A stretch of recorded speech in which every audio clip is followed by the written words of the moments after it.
सत्कारयोग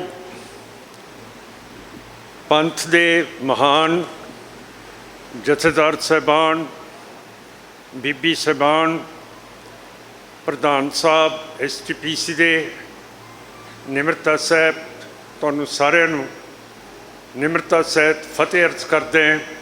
वाहिगुरू जी का खालसा, वाहिगुरू जी की फतेह।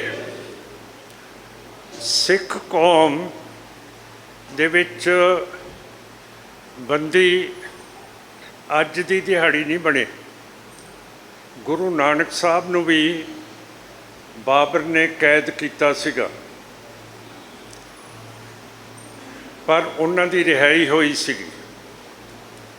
असी जिक्र किया नौवें पातशाह का, जिन्हां ने हिंदू धर्म के उत्ते वड्डा परोपकार किया, जिहड़ा खुद जनेऊ नहीं सी पहनदे, पर जो औरंगजेब बादशाह हिंदुआं दा जनेऊ ला के जिन्ना चिर सवा मन जनेऊ नहीं सी तोलदा, उन्ना चिर वो अपना प्रशादा नहीं सी छक सकदा। इहो जिहियां चीज़ां साडे हाकमां नूं याद हुंदियां, पर छेवें पातशाह की जदों रिहाई हुई ग्वालियर के किले तो, उन्होंने भी जहांगीर बादशाह नूं कहा कि मैं रिहाई नहीं लैनी जिन्ना चिर 52 हिंदू राजे मेरे नाल रिहा नहीं करेगा। जहांगीर बादशाह ने महाराज का हुक्म मन्निया और वो 52 हिंदू राजे महाराज के नाल रिहा किए। पर मैनू समझ नहीं है कि 1947 तो पहला आपां कहते हैं कि सिखां ने सब तो ज़्यादा कुर्बानियां कीतियां। कि असी सिख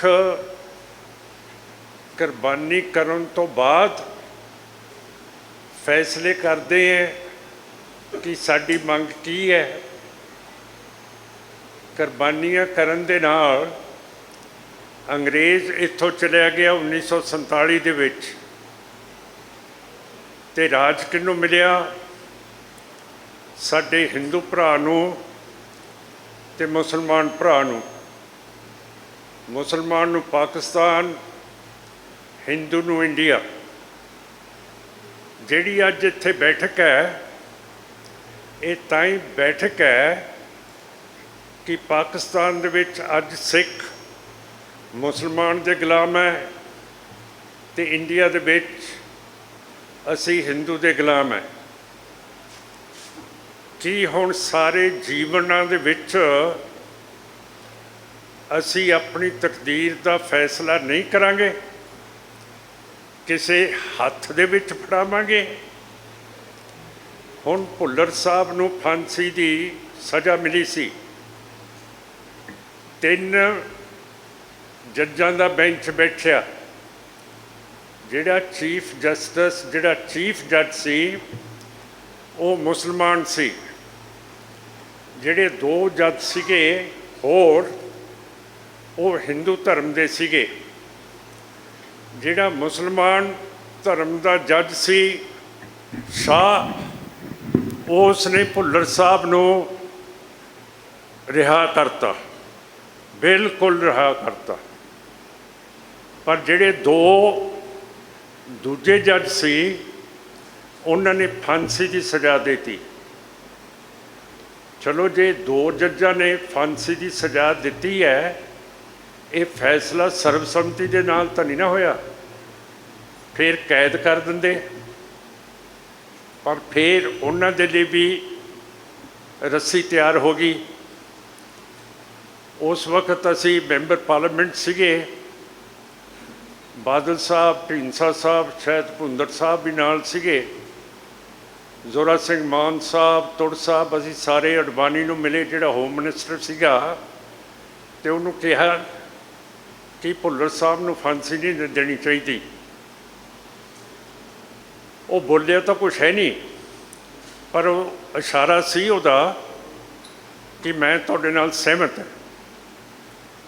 सो साध संगत जी, किसी दे हत्थ गुलाम फड़ा देनी मैं तो नहीं समझदा कि सिख धर्म ते सिख सियासत दे विच सियानत हैगी है। कि साडी सिख कौम इन्ना राज भाग भुगत के अज जिवें कोयल पंछी कावां दे आलने दे विच अपने अंडे दे दिंदा है ते कां बच्चे कढ़दे है कि असी कोयल पंछी बन गए कि ताकत साडे विच आउंदी है ते असी अगलिਆਂ ਨੂੰ दे दिंदे हैं। जे सारियां कुर्बानियां कीतियां आज़ादी दे लई अज माफ़ करना हैगे तां आपां ਸਿੰਘ है, पर इत्थे हथ टड्डन दे लिए भी बैठे हैं कि हुकूमत की असी बेनती करिए, मंग करिए कि जिहड़े 30-30 सालों तो सिख तुसी बंदी बना के रखे है वो तुसी छड्डदे नहीं, उन्हां नूं पेरोल नहीं दिंदे हैगे। सौदे साध राम रहीम नूं पेरोल मिल जाती है। जिन्हें जबर जनाह किया, जिन्हें कतल किए है, जिन्हें गुरु ग्रंथ साहब की बेअदबी की है, फिर अपना स्टेटस अज इंडिया दे विच कद है कि इस तरह ही होना अपने मंगी जाना। जे किते काल पै जे उत्थे सिख दिंदे है, सेवा करते है,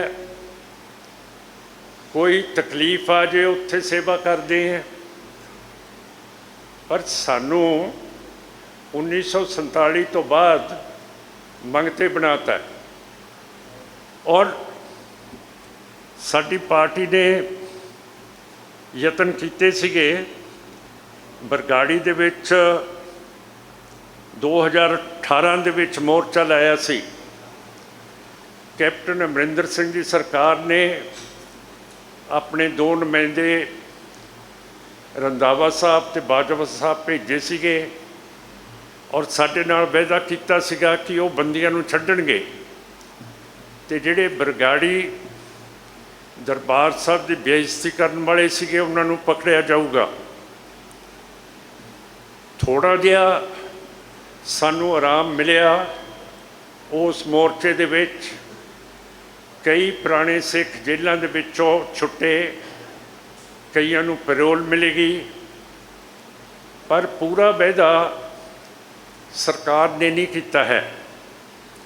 कहा सी कि असी गिरफ्तार करांगे सैनी सारिਆਂ नूं, पर जो साडे कोले गुरु ग्रंथ साहब की हाज़री ते संगत की हाज़री दे विच कैप्टन अमरिंदर सिंह ने नुमाइंदियां ने कीते, वो उन्होंने पूरे नहीं कीते हैगे। इस तो बाद फिर असी सोचा कि एक होर मोर्चा ला दीए, तो वो फिर असी अज एक होर मोर्चे दे विच बैठे हैं बरगाड़ी विखे, जिन्हों अज 314 दिन हो गए है। रोज़ गुरु दे सिख बीबियां गिरफ्तारी देण आउंदे है ते 1 तरीक नूं जून नूं असी एक वड्डा दिन मना रहे हैं कि इन्ने दिन हो गए है साडे मोर्चे नूं, पर अजे तक बंदी सिख छुट्टे नहीं है। तो मैं तुहानूं सारिਆਂ नूं सद्दा पत्र भेजदा है कि बरगाड़ी गुरुद्वारा साहब दे विच 1 जून नूं जरूर दर्शन दिओ, जिहदे नाल सरकार नूं कोई फर्क पवे। थोड़े दिन होए मैं ਅੱਜ ਆਪਾਂ ਇੰਡੀਆ ਦੇ ਬੰਦੀਆਂ ਦੀ ਗੱਲ ਕਰਦੇ ਹਾਂ। ਮੈਂ ਸੰਗਰਾਮਾਂ ਵਿਖੇ ਗਿਆ ਸੀ, ਉੱਥੇ ਭਾਈ ਹਰਜਿੰਦਰ ਸਿੰਘ ਮਿਲਿਆ, ਜਿਨ੍ਹੇ 34 ਸਾਲ ਬਰਤਾਨੀਆ ਦੀ ਜੇਲ੍ਹ ਦੇ ਵਿੱਚ ਕੱਟੇ ਆ। ਐ ਨਹੀਂ ਕਿ ਸਾਡੇ ਬੰਦੀ ਸਿਰਫ ਇੰਡੀਆ ਦੇ ਵਿੱਚ ਹੈ, ਆਸਟਰੀਆ ਦੇ ਵਿੱਚ ਵੀ ਅੱਜ ਸਿੱਖ ਬੰਦੀ ਹੈਗੇ ਆ। ਸਾਰੇ ਪਾਸੇ ਸਿੱਖ ਬੰਦੀ ਫਸੇ ਪਏ ਹੈ। ਪਰ ਕਿਉਂ ਕਰਕੇ ਜਦੋਂ ਸਾਡੇ ਕੋਲੇ ਹਕੂਮਤ ਹੁੰਦੀ ਹੈ ਉਦੋਂ ਆਪਾਂ ਗੱਲ ਨਹੀਂ ਕਰਦੇ। ਸੰਵਿਧਾਨ ਦੀ ਧਾਰਾ 161 ਹੈ, ਜਿਹਦੇ ਤਹਿਤ ਗਵਰਨਰ ਦੀ ਪਾਵਰ ਹੈ ਕਿ ਉਹ ਬੰਦੀਆਂ ਨੂੰ ਛੱਡ ਵੀ ਸਕਦਾ, ਸਜ਼ਾ ਵੀ ਘੱਟ ਕਰ ਸਕਦਾ। ਅਸੀਂ ਬਜਨੌਰ ਗਵਰਨਰ ਨੂੰ ਮਿਲੇ ਸੀਗੇ ਅਤੇ ਉਸ ਨੇ ਵੀ ਸਾਡੀ ਬੜੀ ਇਮਦਾਦ ਕੀਤੀ। ਜਿੰਨਾ ਕੁਛ ਹੋਇਆ ਉਸ ਨੇ ਬੰਦੀ ਛਡਾਉਣੇ ਸ਼ੁਰੂ ਕੀਤੇ। ਪਰ ਗੱਲ ਇਹ ਹੈ ਕਿ ਜਿਹੜਾ ਸਾਡਾ ਨਿਸ਼ਾਨਾ ਹੈ ਉਹ ਹੁਣ ਟਾਰਗੇਟ ਦੇ ਉੱਤੇ ਨਹੀਂ ਵੱਜਦਾ, ਕਿਉਂ ਕਰਕੇ ਹਕੂਮਤ ਨਹੀਂ ਹੈ। 1947 ਤੋਂ ਬਾਅਦ ਆਪਾਂ ਗੁਲਾਮ ਹੈ।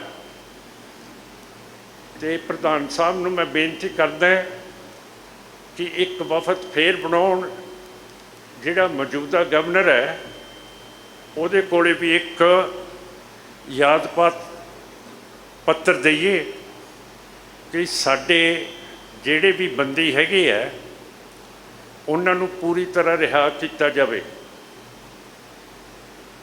ਜੇ ਫਕਰ ਹੈ ਮੋਦੀ ਸਾਹਿਬ ਨੂੰ ਲਾਲ ਕਿਲ੍ਹੇ ਦੇ ਉੱਤੇ ਚੜ੍ਹ ਕੇ 9ਵੇਂ ਪਾਤਸ਼ਾਹ ਦਾ ਜਨਮ ਦਿਨ ਮਨਾਉਣ ਦਾ, ਤਾਂ ਮੇਰਾ ਮਤਲਬ ਹੈ ਕਿ ਉਹਨਾਂ ਨੂੰ ਉਹੀ ਯਾਦ ਹੈ ਕਿ ਤੁਹਾਡਾ ਜਨੇਊ ਬਚਾਤਾ। ਅਤੇ ਜਿਹੜੇ ਸਿੱਖਾਂ ਨੇ 1984 ਦੇ ਵਿੱਚ ਬਰਤਾਨੀਆ ਦੀ ਫੌਜ ਦਾ, ਸੋਵੀਅਟ ਰੂਸ ਦਾ, ਇੰਡੀਆ ਦੀ ਫੌਜ ਦਾ ਇੱਥੇ ਸੰਤ ਜਰਨੈਲ ਸਿੰਘ ਭਿੰਡਰਾਂਵਾਲਿਆਂ ਦੇ ਮਤਹਿਤ ਹੋ ਕੇ ਮੁਕਾਬਲਾ ਕੀਤਾ।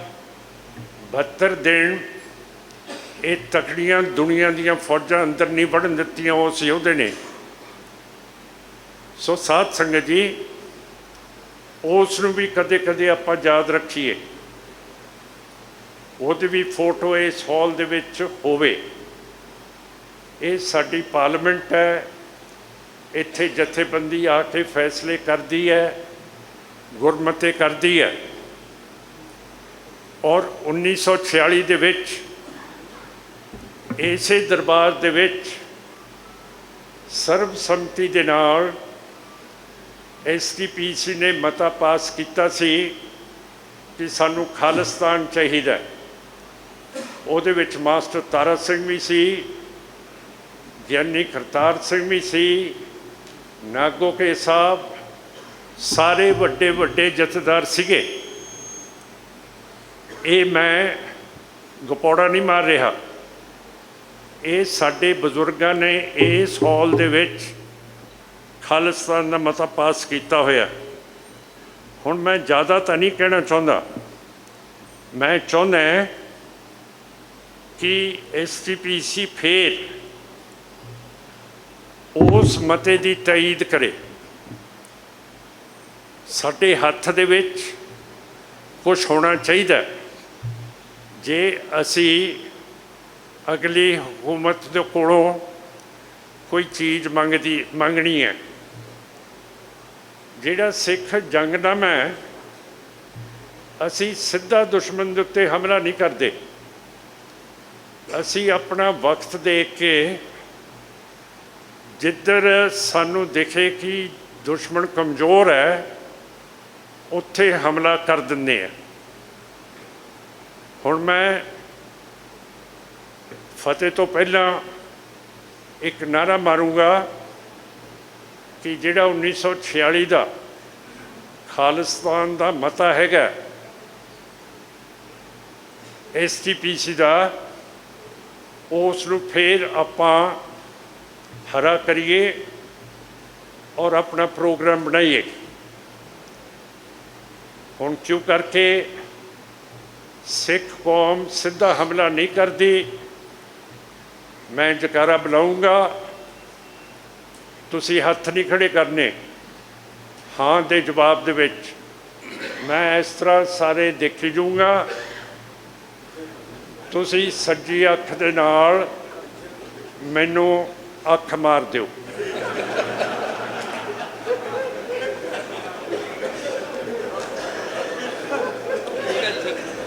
बोले सो निहाल।